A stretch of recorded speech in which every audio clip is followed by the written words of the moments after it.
Ähli Türkmenistanlılara salamlar. Indi näme Türkmenistanlılar? Yeke bir yol var. Partizan yolu var.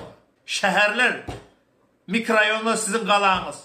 Birden yokordan çıkıp o etajların yokordan taşlap durun vazatları patlap dursalar, şu bir sutkalap yanıp duruyen eken. Giycesi öyle ta dağlan açılı. O kerosindaki vapşı demire meri diye. O yerlerde, şehirde, o yerlere vapşı ansa, tak etip yakı öğrenmeli iş saatlarını, bilyenizin mülklerini. Özün bilmem gali kimden geleni. Şehirdekiler hiç kimin bilmiyor. Partizan hareket etseniz, görürsünüz ne el olacağını.